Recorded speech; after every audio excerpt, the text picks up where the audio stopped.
Sur la ligne sud d'Europe-Atlantique, nous avons accueilli environ 22 millions de passagers en 2024. Nous avons constaté qu'il y avait probablement autour de 2 millions, peut-être plus de 2 millions de passagers qui n'ont pas pu voyager, faute d'offres de services suffisantes. Les voyageurs ont envie de prendre le train, que ce soit le transport régional ou le transport à grande vitesse. Les trains sont pleins et donc il y a un besoin d'accroissement de l'offre de trains. Et donc la solution, c'est de faire venir de nouveaux trains, de nouveaux opérateurs.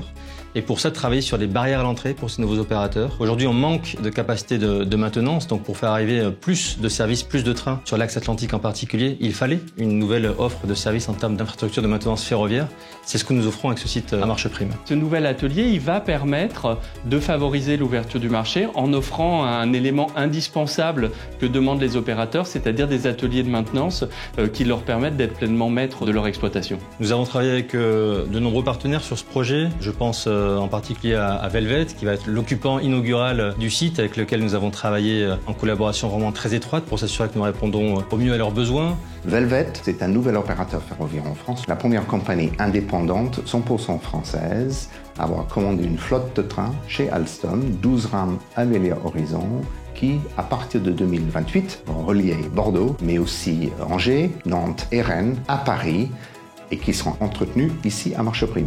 C'est que nous mettrons sur le marché, une fois toutes les rames livrées et mises en service, 10 millions de places par an sur la façade atlantique. Ce site de maintenance et de remisage, on l'a vraiment pensé comme étant un outil polyvalent. Le site il a été imaginé pour pouvoir accueillir à la fois des matériels à grande vitesse, mais aussi d'autres matériels plus conventionnels pour faire du train d'équilibre du territoire, du TER, pourquoi pas des trains travaux qui pourront également venir faire de la maintenance sur le site. Et donc une nouvelle solution pour le marché ferroviaire français, situé aussi dans un endroit qui est stratégique, près de Bordeaux, au cœur de l'axe atlantique, là où l'ensemble des technicentres grande vitesse aujourd'hui sont situés soit en Ile-de-France, soit à Lyon.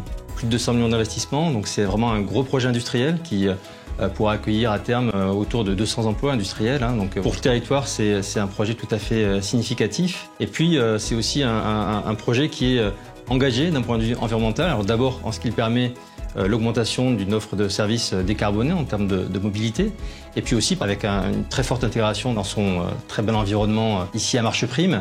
Notre spécificité au niveau de notre cabinet d'architectes, c'est qu'on est plutôt habitué à faire une architecture d'intégration plutôt que de contraste. On ne fait pas un bâtiment de contraste pour dire qu'on voit le bâtiment, on essaie de s'intégrer au maximum. Au niveau environnemental, il y a un défi qui est vraiment majeur, c'est de concilier les exigences techniques avec les exigences environnementales et architecturales. Aujourd'hui, on a un bâtiment qui est énormément travaillé avec des matériaux biosourcés, du bois sur les façades, donc on a des planchers mixtes, on a des charpentes en bois, on a des plafonds en fibre de lin et en fait le bâtiment est certifié BDNA, donc bâtiment durable Nouvelle-Aquitaine, et c'est une nouveauté pour un bâtiment industriel et donc c'est le premier cas donc, dans la région à obtenir cette certification.